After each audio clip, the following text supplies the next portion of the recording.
Faja one-on-one. One-on-one and 101. So, everybody hates wearing their faja. But really, if you know that your faja is what gives you the foundation and shape. When I say the foundation, I mean if you want to be flat, curvy, hippie, you need to have a faja that is made with those type of natural shapes and curves in the actual faja garment. So if you just get a faja and it kind of looks boxy, 9 times out of 10 your butt or whatever is going to be boxy as well. Also, you want a faja that lifts you here. It needs to lift you on the butt, right? And also be seamless, because a lot of doctors and people will say like, oh, it's too much compression, because you want your stomach to be super compressed, like super, right? And then you don't want no compression on the hips and the butt. So that's why, as you can see, this is a different type of material at the bottom. It's more seamless and no compression at the hip and the butt. Hips, butts, and thigh area is no compression. But you have a butt lifter here, which is still very, very important, right? So you got the butt lifter, the thigh, no compression, and also you have a snatched stomach area, because it's very important that you have compression on your stomach so that the fluid can drain properly through your lymphatic system.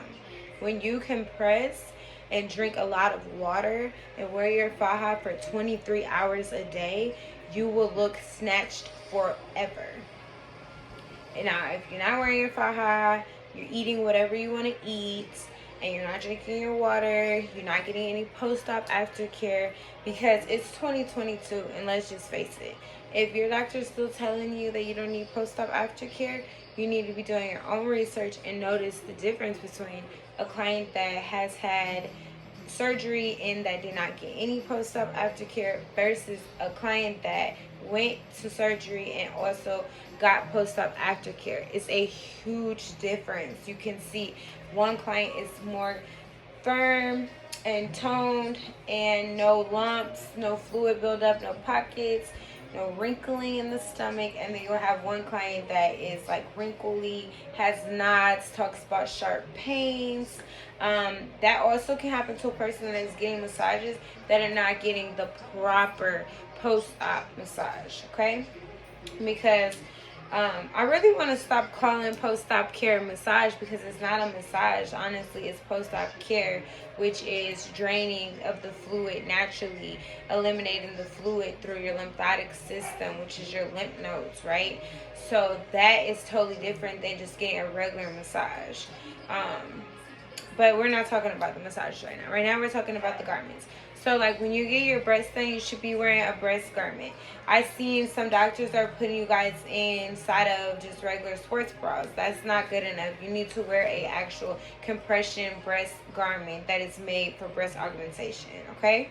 When you have a tummy tuck, if you don't want to wear faja, they have garments that are made just for tummy tuck compressions, not a binder. A binder is good, but a binder is only good for the first 24 hours after surgery. 24 hours after, you should be, really the first 12 hours. After 24 hours, you should be inside of a faja.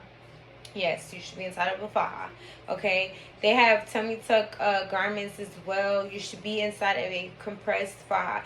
Now, the faja does not need to be a stage 2 immediately after the tummy tuck, and it does not need to be super tight on the stomach, because you do have an incision and you don't want the incision to bust back open. So, of course, you would not want to use a garment that is too tight, because you can't reopen up your incisions if you're using a garment that is too tight. So, we are on the same page, right? Cool. All right. So, back to it, right? So, 360 lipo, you should still have on a full body compression suit, because with 360, they go from the back all the way around to the stomach. So, you should be wearing that for sure. Brazilian butt lift, 360 faja. Only time where you can kind of get away with just wearing that half one is when you just had the tummy tuck. But I feel like 360 lipo you should have on a full body suit for sure. Also, compression socks. Compression socks are very important. A lot of people do not wear compression socks. Compression socks help to reduce the fluid buildup, helps to help the swelling goes down with the inflammation, and helps to prevent blood clots in your legs. So compression socks is very important to wear as well. If you have arm lipo, an arm sleeve is very important to wear. It helps with the fluid to go down. Also making sure that the technician is pushing the fluid up and not pushing the fluid down. Only time they should be pushing the fluid down is when they're draining through the incisions. If they are not draining through incisions, post-op care is up to the lymph nodes, okay? If you are draining through the incision, then yes, you will push down to the incisions. Other than that, you're going to be pushing up to the lymph nodes, okay? Breaking down fibroids, that can look like you're pushing down and pushing into different areas because, again, you're breaking down the fibroid. Everybody has different techniques of doing post-op aftercare. When you go to Colombia, they do it a certain type of way. When you go to Dominican Republic, they do it a certain type of way. Here in the U.S., we do it a certain type of way. So there's different techniques with post-op aftercare. I've traveled to the DR. I've traveled to Colombia. I've traveled all around the world in America. I've taken multiple people's post-op trainings, and I've learned that there is multiple ways that people do post-op and multiple ways that people get phenomenal results. So with that being said, let's jump into some tips about post-op aftercare. Some good things that I feel like everyone should have. A lot of things that doctors don't even tell you that you should have. First thing first, arnica tablets. Arnica tablets are amazing for aftercare. Everyone should have arnica tablets. Arnica tablets are number one that you should have. It helps with the swelling, helps all this stuff. Kind of helps with the same things, but if you think about it, that's what you're going through right now, right? Swelling, and if you're not going through it just yet, that's what you're going to prepare yourself to go through.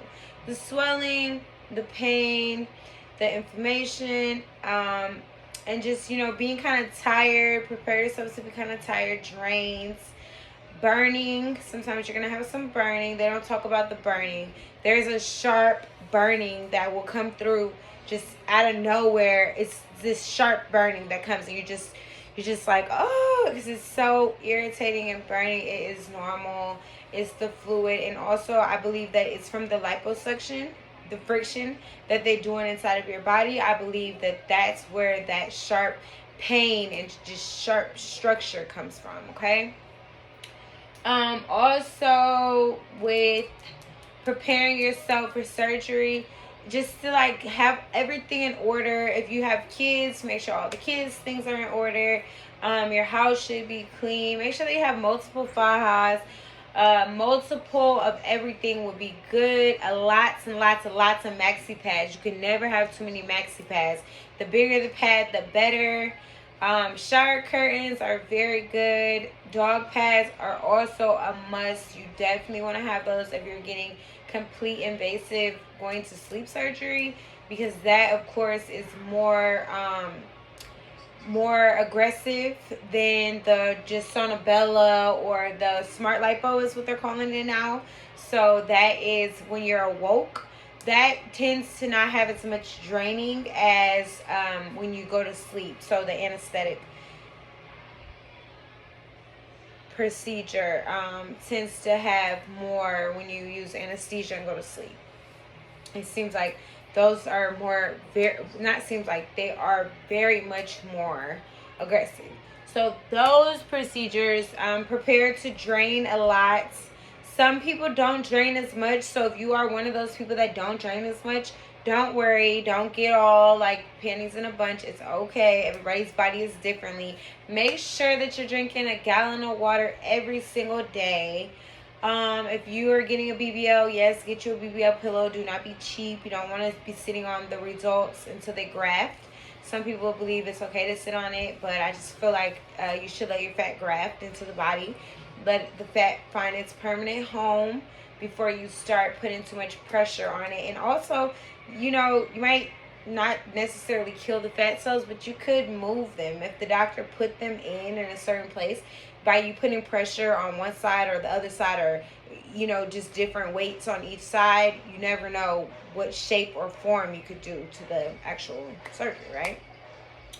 So that would be another one. And just remembering, like, it's not that bad. Having a support system is always very good.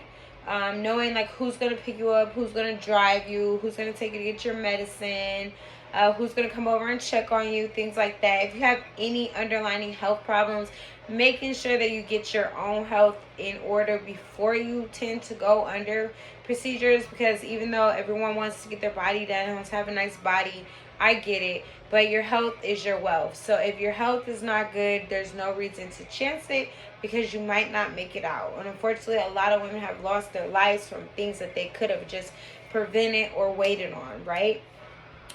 Do your research on your doctor. Everybody's body is different, so because someone else looks a certain type of way, you might not get that same result every time. So just making sure that you did your result based on the result that you picked with your doctor was based on your body, your type, your comfort, some type. And I'm not editing this video, so this is the raw thing. But just making sure that you're comfortable with your doctor and their, you know, their flow. Do they speak English? Where's the facility at? How long will I be there? How long will I be out for? You know, what's my aftercare gonna be? You know, are there any extra expenses? Because a lot of clients get to Miami as well, and Miami, they are everywhere, not just Miami, everywhere, and they don't have, even here locally, they don't have the rest of the money. That they didn't know that they needed an extra garment, or they didn't know that they needed a blood saver, or they didn't know that they had to buy compression socks. Like I can go on and on and on about the things that was not disclosed to them about their additional purchases, so they did not have the money on hand. Make sure you ask questions about every little thing, anything that you could possibly think of. Make sure that you're asking questions about, because you want to know these answers, okay? So, outside of that, just making sure that you have everything in order mentally, physically. If you believe in God, make sure that you stay prayed up before surgery, after surgery, at all times. But just making sure that, you know, your heart is right when you go under, so that you can be at peace. You know, that's a good thing, to go under and come back up happy, feeling good. You know, just let your family know, like, you know, this is something that you've thought about. This is what you want to do. You know, it kind of worries me when people say, like, oh, I didn't tell anyone, I'm just going off to do it. At least make sure that someone knows where you're going, what you're doing, who you're going with. And that's, you know, that's pretty much it. It's a journey. Don't let anyone talk you out of doing what's best for you, or what you want to do for you, okay? Because I was overweight all my life. I was the bigger girl in my school. I was the one, you know, who just had to always wear these sweaters trying to hide my arms. And I just hated my body as a kid growing up. I was really overweight. And then when I was 17, I got pregnant. I had a stillborn. So that kind of put me into a depression state. And I just was, you know, overweight and just unhappy, you know. So I decided at that moment when I was 18 years old that I did not want to live my life like that. I did not want to live my life hiding my body and being uncomfortable and being hot in the summertime because I have on a sweater. I just didn't want to be like that. So at 18 years old, 10 years ago, surgery was not popular, okay? I've been in the surgery game since the beginning of time, where especially women of my color did not just go and get surgeries. It was totally dangerous. It was kind of frowned upon. It was like, you need to love yourself in the body that God gave you. But I just knew that I loved myself enough that I wanted to invest in myself, in my body, and I wanted to be happy and comfortable in my skin. So at 18 years old, well, I was about 17 when I first started looking into doctors and stuff. I lived in Atlanta, Georgia. And so I said, like, okay, by 17, I knew this is what I was interested in. At 18 years old, I knew this is what I wanted. I went into Atlanta, Georgia. I went to Buckhead, Atlanta. Down there, I went to Mark Jones in Piedmont. And I told him, like, hey, I want to have surgery. He's like, you're 18 years old. I said, this is what I want to do. I got a tummy tuck and a breast reduction. And he gave me phenomenal results. I went from about 220 pounds down to about 190. I lost about 30 pounds from that. You know, he was phenomenal. His bedside manner was awesome. I stayed overnight at the clinic. They don't even do that anymore. That's how long ago when I had surgery. I stayed overnight at the clinic. Now, literally, 1 hour later, they're waking you up like, hey, are you good? Your ride's on the way. We're going to get you dressed and you're going to go home. So it's like, you know, a lot has changed. I've had a lot of procedures. I've been under the knife to go to sleep about 5 to 6 times. Anesthetically. When I say anesthetically, I don't know if I'm using that word right, but it means going under anesthesia. So I have had a lot of procedures. I've only had one BBL. I've only had one tummy tuck. I've had my breast done a few times because I had a breast reduction. Then I had breast implants with Q Ross in Dominican Republic, and I did not like the implants. He had one breast. I got the pictures and videos if you guys want them. But I had one breast that was big and one that was small. It was horrible. So within 6 months later, I had to go back, get those taken out, get a whole new set of implants. And I went to Patrick St. Louis.